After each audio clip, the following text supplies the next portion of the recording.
આજે મને જણાવતા ખૂબ આનંદ થાય છે કે સ્ટેટનું યંગેસ્ટ પેશન્ટ જે 3 મહિનાનું બાળકી છે એ અમે CHPV પોઝિટિવ આવેલું, that is Chandipura virus positive, અને અમારી પાસે ખૂબ જ ખરાબ કન્ડિશન શોકમાં પેશન્ટ આવેલું હતું, જે સઘન સારવાર પછી ફૂલ હેલ્ધી કન્ડિશનમાં ડિસ્ચાર્જ થઈ રહ્યું છે આજે.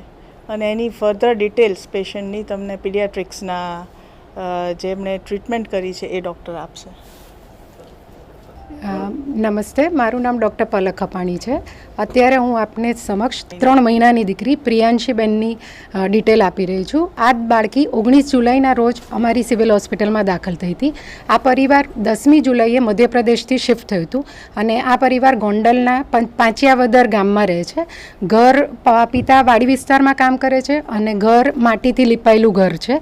બાળકીને એક દિવસ આંચકી આવી 19મી જુલાઈના રોજ અને ડાયેરિયા થયા હતા. આના માટે તેઓ સારવાર લેવા ગોંડલ હોસ્પિટલમાં ગયા અને પરિસ્થિતિ બાળકની ગંભીર હોવાથી તેને સિવિલ હોસ્પિટલ રાજકોટ ખાતે શિફ્ટ કરવામાં આવી. બાળકને જ્યારે અમે રિસીવ કર્યું ત્યારે બાળકના સિવિયર રેસ્પિરેટરી ડિસ્ટ્રેસ હતો બાળકને, અને બાળક બેભાન એટલે કે કોમામાં હતું. બાળક સિવિયર શોકમાં એટલે કે એનું લોહીનું પરિભ્રમણ સાવ સ્લો થઈ ગયેલું હતું. તાત્કાલિક બાળકને PICUમાં શિફ્ટ કરી અને વેન્ટિલેટર પર મૂકવામાં આવ્યું હતું. આ બાળકીને રિફ્રેક્ટરી શોક એટલે સામાન્ય રીતે બાળકનું જ્યારે આવું લોહીનું પરિભ્રમણ ઓછું થઈ જાય ત્યારે 1-2 દવા આપવાથી હૃદયની એક્ટિવિટી વધારી શકીએ, પણ આ બાળક 3 કે 4 દિવસ સુધી રિફ્રેક્ટરી શોકમાં જ રહ્યું હતું અને ગ્રેજ્યુઅલી 7 થી 8 દિવસ બાળકને વેન્ટિલેટર પર રાખવામાં આવ્યું હતું. ગ્રેજ્યુઅલી એને ધીમે ધીમે પછી ઓક્સિજનના મોટા મશીન અને સાદા ઓક્સિજન પર લેવામાં આવેલી હતી. આ બાળકીમાં એક ફાયદો એવો હતો કે ચાંદીપુરા વાયરસમાં ઘણી વખત બહુ બધી સિસ્ટમનું ઇન્વોલ્વમેન્ટ થઈ જાય છે, જેમ કે લીવરમાં, કિડનીમાં. સદભાગ્યે આ બાળકીમાં બીજી સિસ્ટમનું ઇન્વોલ્વમેન્ટ ઓછું થયું હતું, પરંતુ આને સિવિયર ચેપ એટલે કે સિવિયર સેપ્સિસ હતું અને જે ભારે દવાઓ અને ઇન્જેક્શનના કોર્સ પછી આપણે કંટ્રોલ કરી શક્યા હતા.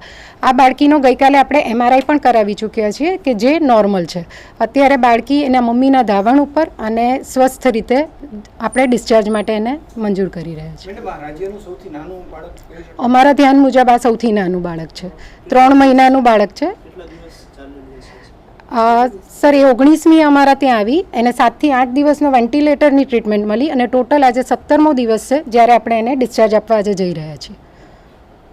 હાલમાં જે રાજકોટના પીડિયાટ્રિક વિભાગના PICUમાં એક્યુટ એન્કેફેલાઇટિસ સિન્ડ્રોમ જેને આપણે કહીએ એના 2 દર્દીઓ દાખલ છે અને એક પેશન્ટ જે છે એ જૂનાગઢથી રિફર થઈને આવેલું છે અને બીજું પેશન્ટ છે જે આપણા જિલ્લામાંથી રિફર થઈને આવેલું છે. અને બંનેની પરિસ્થિતિ એમાંથી એક બાળક જે છે એ PICUમાં હોવાને કારણે વેન્ટિલેટર ઉપર છે અને બીજું બાળક જે છે એ પ્રમાણમાં સ્ટેબલ છે.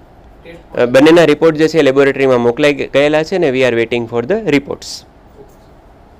સિનિયર રેસિડેન્ટ, જુનિયર રેસિડેન્ટ, અમારા નર્સિંગ PICU આખી ટીમ તથા ક્લાસ 4 આયામાસી બધાના સપોર્ટથી આ ટીમથી જ આ કામ શક્ય બને. બાકી વેન્ટિલેટર પર હોય અને પાછું આટલું નાનું બાળક જેની રોગપ્રતિકારક શક્તિ ઓછી હોય, આટલો સિવિયર ચેપ હોય, એ આ ટીમ વર્કના લીધે શક્ય બની શકે.